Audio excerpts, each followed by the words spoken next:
السلام علیکم ناظرین، گلوبل مومنٹ ٹی وی کے نیوز بلیٹن میں آپ کو کہیں گے خوش آمدید۔ میں ہوں آپ کی میزبان نارب خان۔ سب سے پہلے شامل کرتے ہیں نیوز ہیڈ لائنز۔ ملکہ الزبیتھ دوم تاریخ کا ایک عہد تمام ہوا۔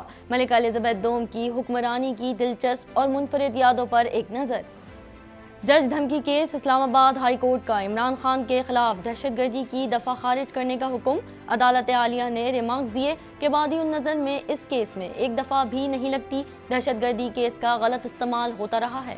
Army chief general Qamar Javed Bajwa کی چینی وزیر دفاع سے ملاقات، تعاون بڑھانے کے عزم کا اعادہ۔ چینی وزیر دفاع نے خطے میں استحکام کے لیے آرمی چیف کے کردار کو سراہا۔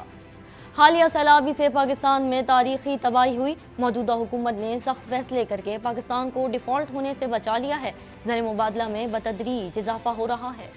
کے الیکٹرک بلز میں میونسپل ٹیکس وصولی کے فیصلے کے بعد عوام نے کے الیکٹرک کے دفاتر کے باہر کچرے کے ڈھیر لگا دیے، شہریوں نے کے الیکٹرک کی گاڑیوں میں کچرا پھینکنا شروع کر دیا۔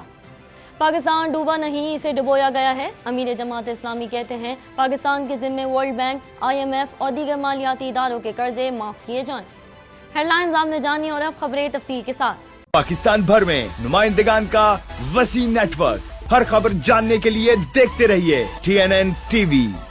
2.25 کروڑ کی آبادی پر مشتمل کراچی میٹروپولیٹن سٹی میں صحت کے حوالے سے ہسپتال تو بہت، لیکن فزیو تھراپی سینٹر نایاب ہیں۔ الحمدللہ ہم نے اس کمی کو پورا کرتے ہوئے گلستان جوہر میں زبیداس فزیو تھراپی سینٹر کا آغاز کر دیا ہے۔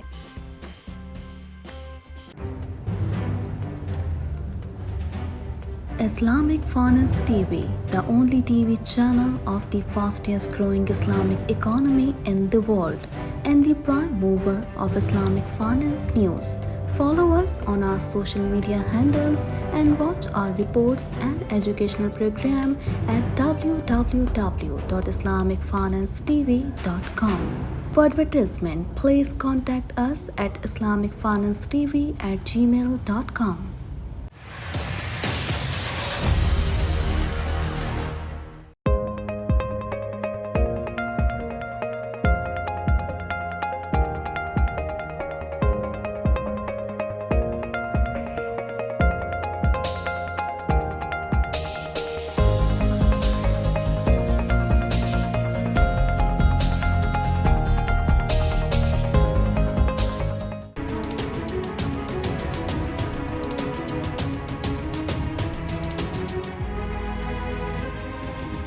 برطانیہ کے تخت اور برطانوی عوام کے دلوں پر طویل عرصے تک حکمرانی کرنے والی ملکہ الزبیتھ دوم کی زندگی کے بارے میں جانیں گے اس رپورٹ میں۔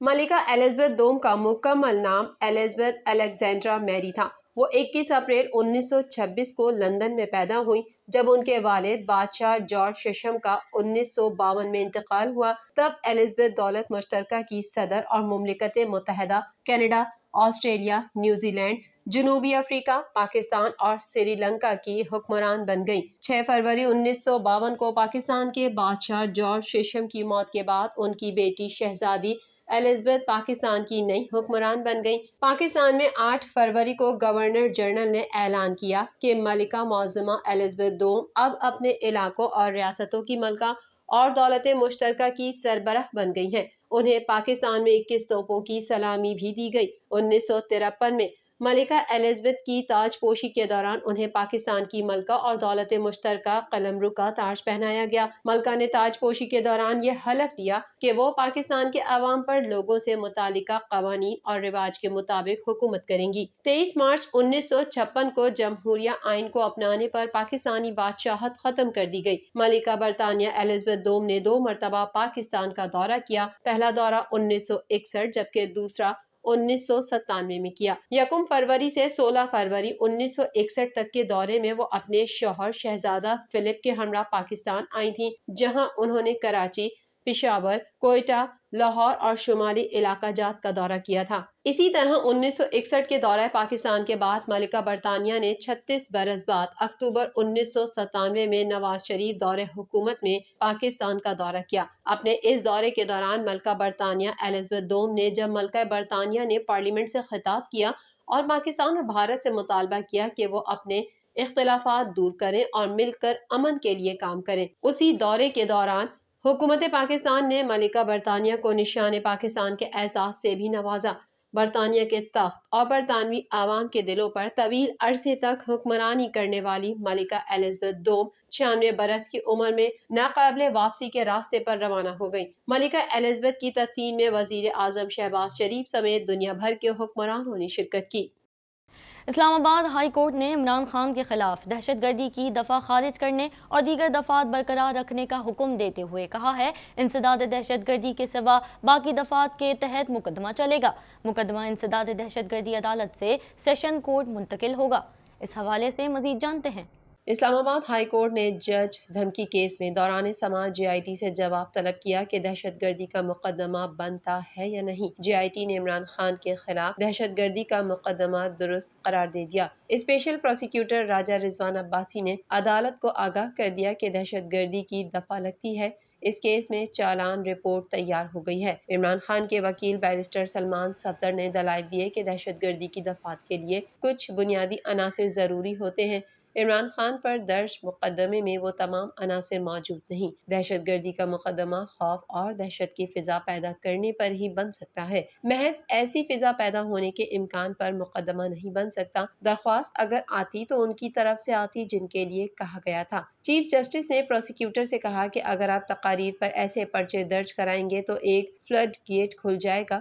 عمران خان کی پوری تقریر میں تھریٹ یا نقصان پہنچانے کی بات کی گئی۔ کیا آئی جی یا ڈی آئی جی نے کوئی کمپلینٹ فائل کی ہے؟